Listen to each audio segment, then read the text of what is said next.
What's good, y'all? Chicago Kyle. Welcome back to my channel. Jalen Williams is one of the standout rookies from last year's class, and his combination of just a mature game with the advanced kind of feel for the game, I feel, led to him being one of the most special players in the draft class. And I feel like he's going to be a really great player for OKC moving forward. He averaged 14.1 points per game, 4.5 rebounds per game, 3.3 assists per game, and he did this with 60% true shooting, and he shot 35% from three, which is bound to rise up. So he's a really good, fun player, really going to be special in the future, and I'm going to show you why. Jalen Williams bringing the ball up here, and he's going to get into a pick and roll. And look at how as soon as Michael Green turns his body, he's already, crossing over to get downhill, and then he switches hands midair to, not be contested by Dante DiVincenzo. So just a really smart player. Here on this play, kind of bumps Trey Murphy out of his way to get into the side step. So really good use of the gather step to be able to shed his defender and then get to the rim.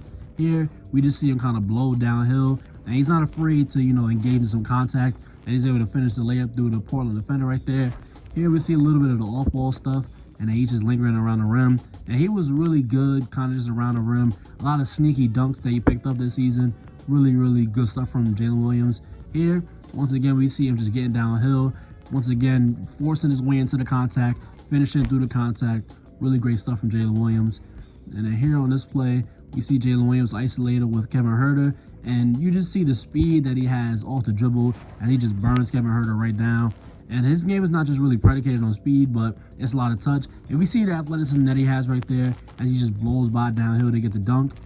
And then here on this play, we see Jalen Williams going to get a screen from the other Jalen Williams. And then just look at how he's able to just use his little side step to get right past Zach Collins and get the layup right there. And then here on this play, just see the savviness that he has here. Fakes the pass to get Patrick Williams out of position, and he's able to finish the layup on the other end. So just really smart player. Nobody can really speed him up. That's what I really like about his game. He plays a really patient game. And then he just is so smooth with his movements as he gets a layup right there that is goaltending, so that counts. And then here on this play, you see he's, running real fast, and he's able to just stop, collect himself, and then kind of blow past Matthew Dellavedova. So you see nobody can really speed him up and just hurry him up. He takes a lot of smart shots. Here he takes the contested mid-range shot, and he's able to knock that down. But yeah, he takes a lot of really smart shots, and he's just such an advanced player to be a rookie. Here he gets a screen on Moses Moody, and then once again, he takes the contact, does a little bump to, separate from his man, and then he's able to get the little floater to go. So he really uses a lot of bumps, and just his game is really predicated on a lot of strength creation. As you see him kind of bully Jordan Poole, get to a spot, kiss the shot off the glass. Great stuff right there. Here he gets the switch, and then he's able to just break down Devontae Graham to get to a spot once again, and then get the easy floater.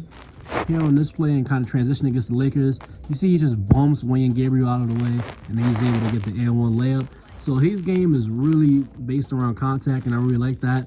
But he can also kind of burst downhill. Here we see the patience that he has. He probes in the pick and roll, and then gets to the floater. And then here on this game, gets the switch on Draymond Green, and then he just, once again, gets to a spot, rises up, and he's able to knock down the little floater, one-legged shot.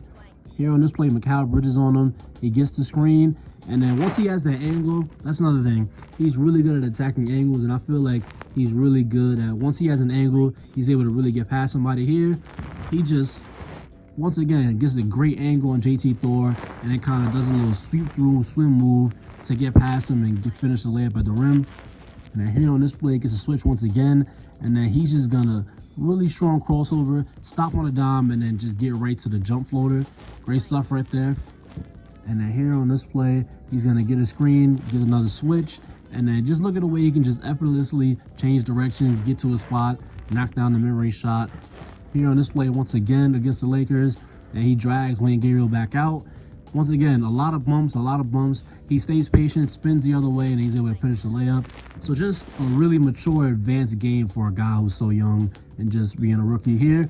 Jeremy Sohan's momentum taking him downhill, so Jalen Williams stops on the dime, knocks down a mid-range shot. Here we see him once again get into a spot, not being rushed and not being, forced to take these bad shots. His usage rate was about 18%, so with that rising, I feel like his numbers are bound to go up. Once again, get into that same spot, and then he's able to knock down the mid-range shot. And then here on this play, you see him do a little bump behind the back. Once again, using his arms to create a lot of space, using his body to create a lot of space, and his game not just be, predicated on just speed and handle. And then here on this play, we see he can also be a spot-up shooter. He shot 36% on catch and shoot threes this season compared to his 35% on all threes this season. So it's really important that with, a bunch of ball handlers in OKC, he be a viable, spacing threat. And he's pretty, respectable. 36% is not like out of this world, but it's a percentage that you have to respect as a shooter. Here we see Shea drive downhill, and then he's able to just knock down the three after Shea passes to him wide open in the corner. And here we're going to see Jalen Williams kind of just relocate to the open space and then knock down the three.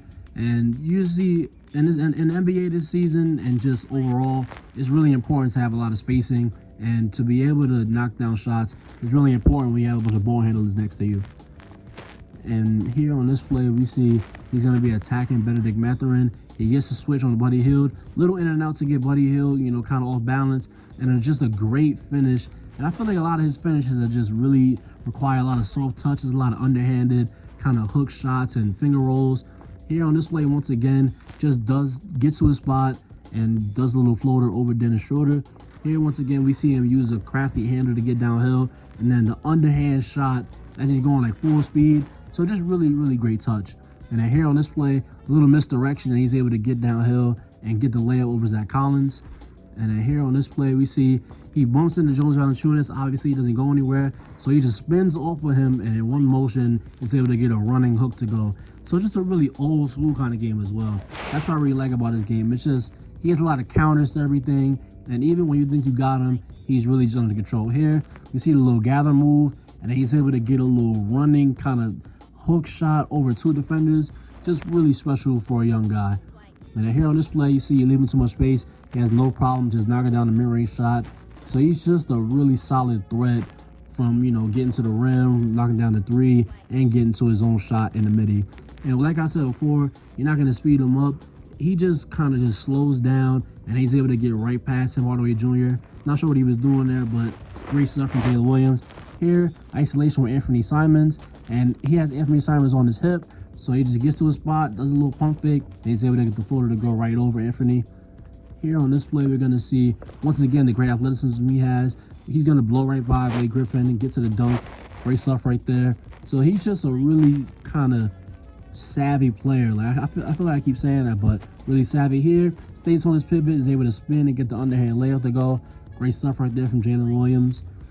Just really, really fun and just a really smart guy. And then here we see once again, if a guy is too slow for him, he's going to attack that.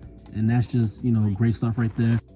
I feel like Jalen Williams is going to be a really important player moving forward for OKC, because it's not just that they need more ball handlers to not put all that pressure on Shea. It's that they need guys who can play off ball as well and not just be predicated on having their offense based around Shea's game.